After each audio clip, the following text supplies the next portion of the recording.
Los centros de salud de Calasparra y Cejín, en colaboración con las emisoras municipales de radio, Más FM y Radio Calasparra, presentan el proyecto Edison, Educación y Difusión Sanitaria Ondas Noroeste, con los profesionales sanitarios de los centros de salud de Calasparra y Cejín, que cada semana acercarán a los oyentes del noroeste un nuevo tema de interés en materia de salud y prevención. Proyecto Edison.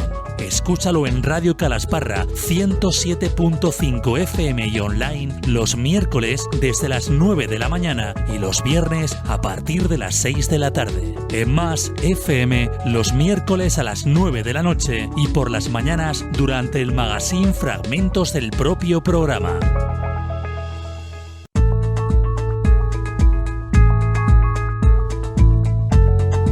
Pues muy buenos días a todos los oyentes. Como ya habrán podido ver, nos siguen a través de las redes sociales. Vuelve una semana más el proyecto Edison con su segundo programa ya. El proyecto Edison, les recordamos, es un proyecto que está siendo impulsado por los centros de salud de Cejín y Calasparra en colaboración con sus ayuntamientos y también con sus emisoras locales de radio. El objetivo, ya saben, difundir información que pueda ser de nuestro interés sobre la salud. Hoy hablaremos sobre la adolescencia y la salud en esta etapa de la vida, y para ello nos acompañan Ana María Adorna, enfermera matrona y especialista en enfermería familiar y comunitaria, a la que ya saludo. Buenas tardes, Ana María. Buenas tardes. Bienvenida a la radio. Y también saludamos a María Jesús Pagán, también especialista en enfermería familiar y comunitaria y una de las últimas incorporaciones al Centro de Salud de Calasparra. Bienvenida, María Jesús, a la radio. Muchas gracias. Antes de comenzar, aprovechamos para enviar un saludo a todos los que nos siguen, a los que ya están conectados a la radio y también al alumnado del colegio, del instituto, en este caso, de educación secundaria, Emilio Pérez Piñero, que sabemos nos siguen, nos escuchan en su hora de recreo. También al profesorado de este centro educativo, a los padres y madres de este alumnado, ya que el programa va especialmente dirigido hacia ellos. Bueno, pues bienvenidos a todos los oyentes. Una semana más les ofrecemos el programa dentro del proyecto Edison, de información sanitaria. El tema de hoy, como decíamos, es la salud en la adolescencia. Vosotras, como sanitarias, María Jesús, Ana María, ¿por qué creéis que es importante hablar de esto? Pues hemos considerado oportuno dedicar un programa a los adolescentes, porque una vez que van al centro de salud a hacerse la revisión de los 13, 14 años, que es la última que tienen en pediatría, ya los perdemos de vista. A no ser de que antes les hayamos detectado algún problema de salud, pues lo normal es que estos individuos no vuelven a ir a un centro sanitario a no ser de que tengan pues un problema, que puede ser pues a los 20 años, a los 30. Entonces, ¿qué ocurre? Que a la hora de hacer promoción de buenos hábitos de vida, de prevenir la aparición de enfermedades, esta población no recibe esos consejos o acaba buscándolos en internet cuando aparece alguna duda o alguna dolencia, y con esto precisamente pues hay que tener mucho cuidado. Bueno, muchos pensarán que niños y niñas sanos pues realmente no es necesario tanto abordaje sanitario, pero realmente la adolescencia es una época que todos los hábitos que se inculquen van a tener gran repercusión luego sobre la salud que van a tener como adultos y van a condicionar sus vidas. Uh-huh. Y estos hábitos que mencionáis, imagino yo que incluyen la alimentación y el deporte. Claro, la alimentación y la actividad física, pero también los hábitos pues como el sueño, el manejo del estrés y también evitar el consumo de sustancias tóxicas, limitar el uso de los dispositivos móviles, las tablets, también evitar las conductas de riesgo en las relaciones y evitar sobre todo el término que ahora está muy de moda, pero son las llamadas adicciones sin sustancias, como por ejemplo pueden ser por la adicción al juego o a las apuestas. Uh-huh. Y sobre estos hábitos como sanitarias, ¿cuáles son los que más os preocupan actualmente? Pues todos los hábitos que hemos mencionado son importantes y si no se tienen, pues al final acaban apareciendo los problemas de salud, pues tanto a largo plazo como a corto plazo. Hay 2 estudios que se hacen de forma periódica a nivel nacional que nos resumen cuáles son los problemas de salud en estos jóvenes. Uno nos recoge información sobre los adolescentes entre los 11 y los 18 años, que se les pasan las encuestas, y el otro pues lo que hace es estudiarlos, pero a partir de los 14 años.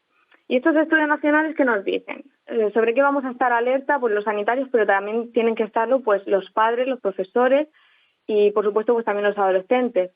Pues nos están diciendo esos estudios que si le preguntas a adolescentes entre los 14 y los 18 años si alguna vez han consumido alcohol, tabaco, cannabis, tranquilizantes, somníferos sin receta, alucinógenos, pues el porcentaje que nos está diciendo que sí que lo ha consumido alguna vez está aumentando. Además, algo muy interesante es que la edad de inicio del consumo de tabaco estaba en los 14 años en 2018. Y ocurre lo mismo con el consumo de alcohol, con el consumo de tranquilizantes y de somníferos. En el caso del inicio del consumo de cannabis está también entre los 14 y los 15 años. ¿Qué quiere decir esto? Que las edades de inicio de consumo están justo en el tramo de edad donde hemos dejado de verlos en el centro de salud, que es lo que mencionábamos antes, por lo que hay que actuar antes. Hay que actuar sobre ellos, sobre su entorno y hacerles llegar la información tanto a través del hogar como la escuela, los canales de comunicación, como puede ser también la radio local o la televisión y las redes sociales. Además de las adicciones, también cabe destacar otros problemas como pueden ser la alimentación. Solo la mitad de los jóvenes de 17 y 18 años desayunan todos los días y no llega a 2 de cada 10 jóvenes los que consumen más de una fruta a diario. También además es preocupante el aumento de consumo de las bebidas energéticas a diario, un 5% de los chicos, porcentaje que sube hasta un 17% en el caso de las bebidas azucaradas. Estamos viendo además que los adolescentes llegan a su etapa adulta con unos hábitos alimenticios muy alejados de lo saludable y que esto tarde o temprano va a repercutir en su bienestar. Por eso vemos que el porcentaje de estudiantes de bachiller con sobrepeso o obesidad es de un 19% en el caso de los chicos y un 14% en el caso de las chicas. Y que muchos ya han dicho ya han referido ponerse a dieta para bajar peso porque dicen sentirse insatisfechos con su físico. De ahí sacamos la importancia de inculcar buenos hábitos sobre la alimentación y la actividad física. Y no solo hay que centrarse en hacer deporte, sino en movernos en nuestro día a día, evitar incluir la compra de productos procesados. Los niños obesos pasan a ser adolescentes obesos y a su vez adultos obesos. Y tenemos que tener claro que es mucho más fácil que los individuos incorporen un hábito cuando tienen 15 y 16 años que a los 50, cuando ya surgen los problemas como puede ser, por ejemplo, la hipertensión o la diabetes. Además, otros datos a destacar tienen que ver ya más con las conductas. Cuando se les pregunta en estas encuestas por conductas como son los robos por menos de 20-25 euros en una tienda durante el último curso escolar, confiesa haberlo hecho casi un 10% de los adolescentes entre 3 y 14 años y hasta un 19% en el caso ya de los chicos de 17 y 18 años. Y lo alarmante es que no son robos por necesidad, como cabría imaginar, ya que si observamos la capacidad adquisitiva de las familias, no se aprecian grandes diferencias entre los que sí que roban o los que no. Y lo mismo ocurre cuando se les pregunta si han roto, destrozado a propósito, pues mobiliario urbano, como pueden ser ventanas, bancos, buzones de correo. Pero además pues hay muchos más problemas. Están los hábitos de sueño que tampoco son buenos, por ejemplo. Solamente el 28% de los adolescentes de 17 años duerme las 8 horas. También están el bullying y el ciberbullying, que ya hablaremos de eso en otro programa del proyecto Edison. El estrés escolar, que es alto incluso a edades muy bajas, incluso en primaria, y que cada vez pues se está percibiendo más en los adolescentes, al igual que ocurre con los síntomas psicosomáticos que produce el estrés, como son los dolores de cabeza, de estómago, de espalda frecuentes, bajo estado de ánimo, dificultades para dormir, que también se están viendo ya en altos porcentajes en los adolescentes. Y vistos todos estos problemas, ¿no?, que estáis relatando, a los que se enfrenta nuestra población más joven, ¿qué consejos podríais proporcionar a los adolescentes, a los padres, a los profesores que nos escuchan en este momento? Pues como son muchos problemas y esto es pues necesitamos un poco más de espacio para hablar de cada uno de ellos, pues de forma detenida, lo que podemos decir es que muchas conductas y actitudes pues tienen que ver con la búsqueda de la pertenencia al grupo, la necesidad de sentirnos parte de ese grupo, de encajar en la sociedad, de cumplir con las expectativas que tienen los demás por nosotros. Entonces, por eso es muy importante pues el trabajo de la autoestima, de dar valía a lo diferente, de entender que lo distinto va a dar riqueza al grupo. El respetar y hacer valer esa individualidad y potenciar la autoestima pues va a ser muy importante. También es interesante mencionar aquí el manejo de las emociones y la comunicación. No nos encontramos culturalmente en un momento en el que normalicemos el hablar de ellas, sino que todo aquello que nos causa incomodidad o lo vemos como algo negativo tendemos a reprimirlo, nos lo callamos y eso a la larga hace que nuestros problemas de ansiedad y el malestar vayan más. Invito desde aquí pues a los oyentes a hacer una reflexión sobre quién nos enseña a gestionar esas emociones, esos ataques de ira, la frustración, quién nos enseña a gestionar todo esto. Bueno, esto es lo que se llama como la inteligencia emocional, ahora tan de moda. Es normal que durante una época como es la adolescencia se nos presenten inseguridades con respecto al físico por los cambios que sufrimos, por ejemplo, o que estemos preocupados por si encajamos o no en nuestro grupo de amigos, como ha dicho antes María Jesús, o que nos sintamos agobiados o estresados porque vemos que no cumplimos realmente con las expectativas que tiene mi familia sobre mí, sobre mi amigo o mi pareja. o tengamos momentos en los que nos sintamos más solos por todo esto que estamos hablando. Pero lo importante es que todas estas emociones que van a surgir en estas situaciones no las reprimamos. Debemos aprender a no reprimirlas, a hablar de los problemas, a normalizar las preocupaciones, a pedir ayuda en casa cuando aparece, porque hablar de los problemas y de las preocupaciones nos va a aliviar y nos va a hacer sentir más comprendidos. Además, son muchos los problemas a los que se enfrentan, ya lo están escuchando nuestros jóvenes. Por ello, este trabajo que tienen por delante de enfrentarse a esa problemática, entiendo que no tienen que hacerlos solos, los niños o los adolescentes. También deben contar para ello con su entorno, ¿es así? Por supuesto, el que los niños entiendan las emociones, que hablen abiertamente de ellas y de sus problemas, pues es un trabajo que se va haciendo con ellos desde muy pequeños, tanto desde la escuela como desde casa. El ocultar a los niños, por ejemplo, un momento malo que ocurre en la familia, como puede ser, por ejemplo, un fallecimiento de una mascota o de un familiar, no les está preparando para manejar los momentos de tristeza o las pérdidas, por ejemplo, que además suelen ser detonantes de malas conductas. Si de pequeños conseguimos que hablen de sus emociones y normalizamos tanto las que más nos gustan como las que no, les estamos allanando ya el camino para cuando lleguen a la adolescencia, y además estamos creando unos lazos de confianza que van a ser muy importantes en el futuro, cuando quieran buscar respuestas a sus preguntas, se les presenten dudas sobre algunos temas. Imagino que ahora mismo los adolescentes que quieran entender mejor, por ejemplo, sus cambios físicos o la forma en la que nos relacionamos con los demás, ¿no buscan información en sus padres o en el colegio? Pues no, actualmente, y desde lo que hemos podido observar, al final, por falta de confianza, por vergüenza, y teniendo en cuenta que ahora mismo la mayoría de los niños y niñas tienen acceso a Internet, y que cada vez, además, desde una edad más temprana, es ahí en Internet donde van a buscar la información. ¿Qué pasa? Bueno, pues que Internet nos da información de una forma rápida. Sabemos que no nos va a juzgar por preguntar y calma esa ansia por poder tener la respuesta al momento. ¿Dónde está el problema entonces? Bueno, el problema está en que muchas veces la información que encontramos no viene de fuentes fiables o nos muestra imágenes muy alejadas de la realidad, que es lo que ocurre, por ejemplo, en el campo de las relaciones sexuales. Es un tema, ¿verdad?, delicado, es un tema, bueno, que cabe que ahondemos un poquito más en él, en esas relaciones sexuales. ¿Creéis que es necesario hablar más de esto con los menores, con los niños? Porque imagino que para muchos padres, madres, el profesorado, lo pueden ver como algo quizá violento en un momento determinado. Pueden pensar que aún son muy jóvenes los adolescentes para hablar del tema, que a lo mejor no están todavía preparados. Muchas de las veces yo considero que, consideramos y se ha demostrado que vamos a hablar a los jóvenes sobre salud sexual cuando ya vamos tarde, cuando ya se han producido. ¿Qué nos dicen los estudios que mencionábamos al principio del programa?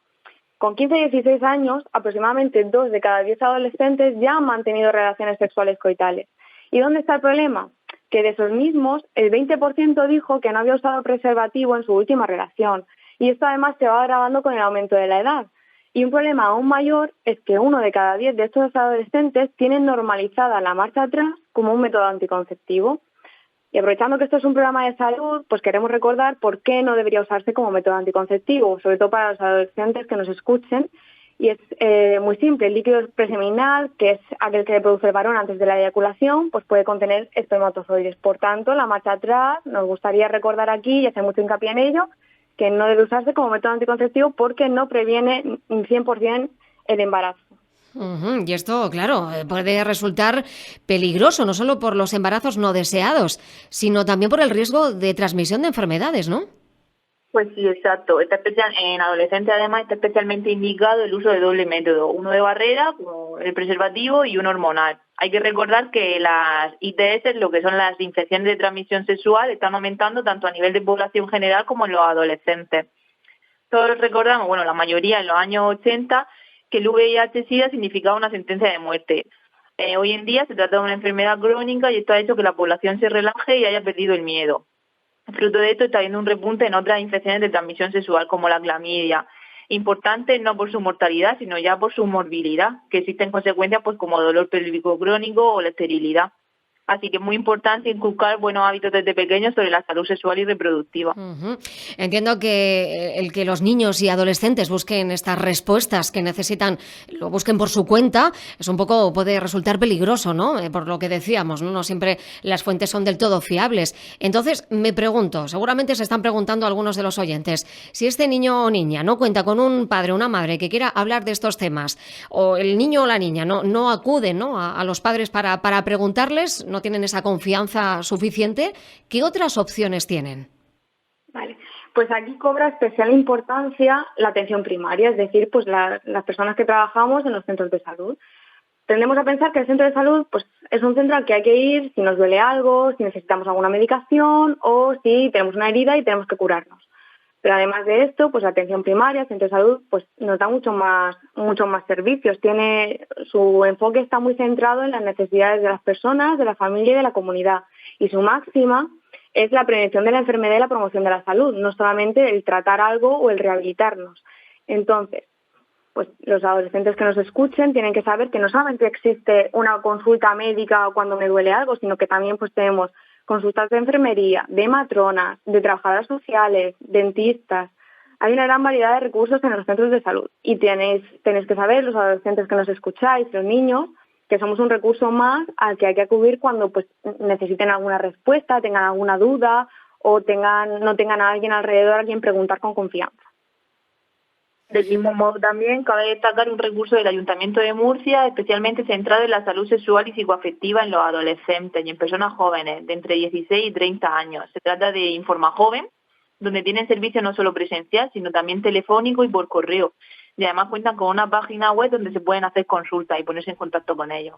Muy bien, bueno, pues hasta aquí llega el programa de hoy del espacio Edison, el proyecto Edison de información sanitaria, que hoy se ha centrado, ya lo han escuchado, en la adolescencia y la salud. Agradecemos muchísimo a quienes hoy nos han acompañado, a las especialistas que hoy nos han informado ampliamente de estos aspectos tan interesantes. Esperamos que desde luego les haya llegado esta información. Ese es el objetivo del proyecto Edison y para ello pues hemos contado, decía, hoy con Ana María Adorna, que es enfermera, matrona y especialista en enfermería familiar y comunitaria, y también hemos contado con María Jesús Pagán, también especialista en enfermería familiar y comunitaria y una de las últimas incorporaciones al Centro de Salud de Calasparra. Pues muchísimas gracias por estar con nosotros hoy en este segundo programa del proyecto Edison, que ya saben, podrán escuchar a través de las emisoras locales de radio de Cejín y Calasparra. Además también lo pueden seguir en la plataforma iBooks, que vamos a también colgar este programa en esa plataforma para que puedan escucharlo cuando quieran, donde quieran, descargarlo y cuantas veces sea necesario escucharlo. En este caso, pues también un programa que pueden escuchar en casa con los hijos, adolescentes también, porque seguro que les va a ser muy útil. Pues muchísimas gracias, Ana María y María Jesús, por estar con nosotros aquí en la radio. Gracias. Hasta la próxima edición del proyecto Edison.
Los centros de salud de Calasparra y Cejín, en colaboración con las emisoras municipales de radio, Más FM y Radio Calasparra, presentan el proyecto Edison, Educación y Difusión Sanitaria Ondas Noroeste, con los profesionales sanitarios de los centros de salud de Calasparra y Cejín, que cada semana acercarán a los oyentes del noroeste un nuevo tema de interés en materia de salud y prevención. Proyecto Edison.